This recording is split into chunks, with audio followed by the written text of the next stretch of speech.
Plane angle और solid angle में सबसे पहले बात करते हैं हम प्लेन एंगल की। देखो प्लेन एंगल जैसे अभी हमने डिस्कस किया कि एक सर्कल आप बना देते हो, ठीक है, एक सर्कल आप बना देते हो और उसके बीच का जो एंगल होता है that is a plane angle. या तो अगर हम सिंपल बोले तो जैसे कि ये बेसिकली दो आर्म्स है ना, तो ये इंक्लाइनेशन वो कितना झुका हुआ होता है और इसके बाद ये जैसे झुका हुआ है, ठीक है, ये वाला, और इसके बीच में ये जो कितना एंगल बनता है इसको हम प्लेन एंगल कहते हैं, उसको हम थीटा से डिनोट करते हैं। ओके, अब ये वाला जो एरिया है ये इंक्रीज कितना भी होता जाए कोई फर्क पड़ेगा एंगल से? आप मेरी उंगलियों को देख पा रहे हो, ठीक है, जैसे मैंने यहाँ पे किया तो छोटा सा आर्क है, ये ज़्यादा आर्क, ये और ज़्यादा, ये और ज़्यादा, कितना भी आप आर्क बढ़ाते जाओ क्या इसके एंगल्स को डिफर करेगा? नहीं डिफर करेगा ना। तो जैसे कि हम बात करते हैं यहाँ पे प्लेन एंगल के लिए, तो ये रहा एक हमारा आर्म और ये रहा दूसरा आर्म। अब ये कितना झुका हुआ है, कितना इंक्लाइंड है, इसको हम मेजर करने के लिए क्या यूज़ करेंगे? इसको हम कहेंगे थीटा। तो दैट इज़ द सिंबल। ये क्या कौन सा फिगर होगा? प्लेन फिगर हो गया, 2D डायमेंशन हो गया। ओके, इसको हम रेडियन की तरह कहते हैं। It is a dimensional less, dimension नहीं है। कैसे डायमेंशन नहीं है? देखो जैसे मैं आपको अभी कह रही थी कि ये आप कितना भी इसको, ये आर्क है, ये आर्क है ना, ठीक है, आप कितना भी इसका आर्क बढ़ाते जाओ, जैसे डंडियों को मैंने और खींच लिया और कितना भी आर्क बढ़ाती जाऊंगी मैं, पर क्या ये एंगल में कोई मैटर करेगा? नहीं मैटर करेगा ना, ठीक है, देख रहे हो। तो जैसे कि ये मेरा बन चुका। हाँ, अब अगर मैं इनको अलग अलग करती जाऊँ, इनको एक दूसरे दूर करती जाऊँ या नज़दीक लेके आऊँ तो एंगल में चेंज आएगा। बट अगर यहाँ पर इसको मैंने पकड़ लिया है तो ये एंगल बन रहा है। अब इन डंडियों को मैं और कितना भी एक्सचेंज करूँ क्या फ़र्क पड़ता है? कोई फ़र्क नहीं पड़ता है। तो ये जो डंडियाँ, ये आप विजुअलाइज़ करो, ये पूरा एक आर्क बन रहा है, ये पूरा आर्क बन रहा है, ठीक है, और ये क्या होता है? ये होता है रेडियस, है ना। जैसे कि इसको अगर मैं सर्कल में रिप्रेजेंट करूँ तो क्या हो जाएगा? ये जो दो डंडियाँ मैंने बनाई, ये वाली दो डंडियाँ, वो क्या होती है? रेडियस होती है। क्या होती है? रेडियस होती है। और ये क्या होता है? आर्क होता है ना। तो थीटा हम निकालते कैसे हैं? तो थीटा निकालने का फॉर्मूला वही होता है, आर्क अपॉन रेडियस। क्या होता है बेटा?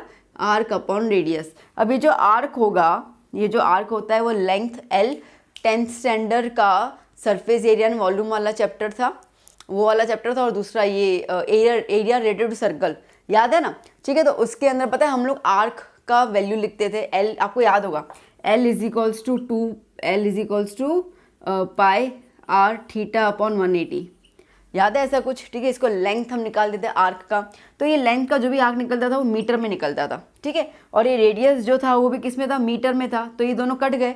तो देखा जाए तो ये यूनिट लेस है ना, ये यूनिट मतलब यूनिट तो इसकी है ही नहीं, बट फिर भी हम यहाँ पे यूनिट लिखते हैं रेडियन, जिसको हम शॉर्ट में बोलते हैं रेडी। ओके, तो यूनिट आता है but it is a dimensionless, कोई डायमेंशन नहीं है इसका। डायमेंशन क्या है वो अभी एक्चुअली हमने नहीं बेस यूनिट्स किया अभी, तो मैंने कहा कि लेंथ का मीटर होता है, ये तो दीज आर डायमेंशंस, ठीक है। तो डायमेंशन नहीं होता है तो it's a dimensionless, no doubt, क्योंकि कट हो जाता है। बट इसका जो यूनिट होता है उसको हम क्या बोलते हैं? रेडियन या रेड।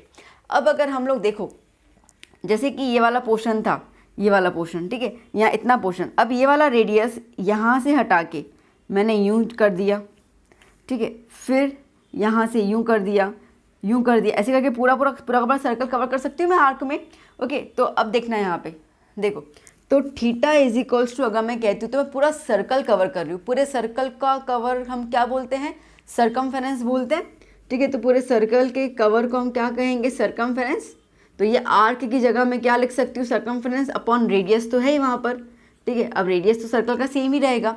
सर्कमफेरेंस क्या होता है बेटा? 2 पाई आर, अपॉन में क्या आया? आर, आर कैंसिल हो गया, क्या आया? 2 पाई।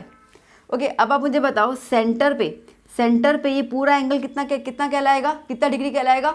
यस, ये कहलाएगा 360 डिग्री। तो बेसिकली देखा जाए तो theta is equals to 2 pi is nothing but 360 degree, ठीक है। तो पाई की वैल्यू सीधी सी बात है 180 डिग्री आ गया, है ना। तो इसके लिए हम पाई की वैल्यू जो है वो लेते हैं 180 डिग्री के अंदर। अब बात समझ में आई? एंगल या प्लेन एंगल किसको बोलते हैं हम, कैसा आया? क्लियर हुआ ना ये? अब बात करते हैं हम लोग सॉलिड एंगल का। अब सॉलिड एंगल, सॉलिड वर्ड ही आया, दैट मीन्स कि 3D चीज़ें, ठीक है, जो अपन के हाथ में चीज़ें होती है 3D। तो अब सॉलिड हम कैसे बोल सकते हैं? जैसे कि देखो, मैं यहाँ पे एक एग्जाम्पल के तौर पे, वैसे तरबूज का, इसका तरबूज वाला एग्जाम्पल बेस्ट होता है, ठीक है। तो ये मेरे पास मस्क मेलन था तो मैंने इसको ही ले लिया। अब आप जब ना बाहर मार्केट में हम कहते हैं कि भाई चख के दिखाओ हम लोगों को कि मीठा है कि नहीं, तरबूज में अपनी चीज़ बोलते हैं, इसे मतलब मस्क मेलन मीठा आता ही बाय द वे, ठीक है। तो वो बंदा क्या करता है? वो बंदा इस तरीके से यूँ चौरस काट लेता है, काटता है ना, ठीक है, विजुलाइज करो, मेरे पास भी तरबूज नहीं है, काट के दिखा देती, ठीक है। तो उसके बाद वो वाला पूरा पोर्शन जो है वो निकालता है और हमें दिखाता है, ये जो पोर्शन निकला ये है हमारा 3D, ठीक है। कैसे समझा रही हूँ मैं, देखो देखो अब ना एक्चुअली तरबूज में ना ये वाला पोर्शन तो होता ही नहीं है, ठीक है, वो तो पूरा काटते, तो तरबूज में ये पूरा एक पॉइंट बनता है, ओके, पूरा पॉइंट बनता है। कैसे, देखो ये वाला तुम समझ के चलो कि तरबूज का है, ठीक है, यहाँ नॉर्मल मैंने अभी भी नहीं कोन ड्रॉ किया था, तो ये सारे के सारे पॉइंट्स आपस में, ये सारे के सारे, देखो अब अगर तुम इसको 2D के साथ देखो तो ये एंगल थीटा बना, ये एंगल थीटा बना और ये एंगल थीटा बना, समझ में आ रही है बात, ठीक है। इसको मैं 1 मिनट के लिए रख दूँ, ओके।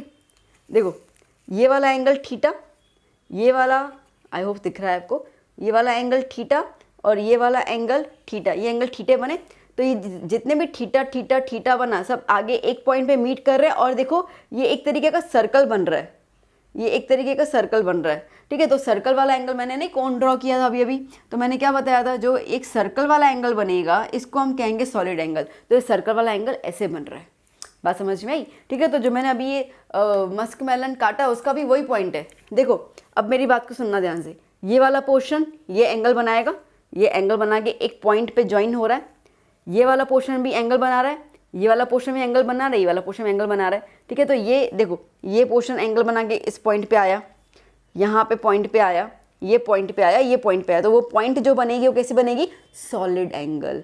अब विजुअलाइज किया, समझ में आया आपको, ठीक है। ये अगर एक साइड आप देख रहे हो तो थीटा बन रहा है प्लेन एंगल के हिसाब से, बट अगर ये सारे के सारे प्लेन्स को आप ज्वाइन कर देते हो और ऊपर एक एपेक्स पॉइंट बन जाता है, ऊपर एक एपेक्स पॉइंट बन जाता है, और वो जो पूरा एंगल अपन मानते हैं that is the solid angle.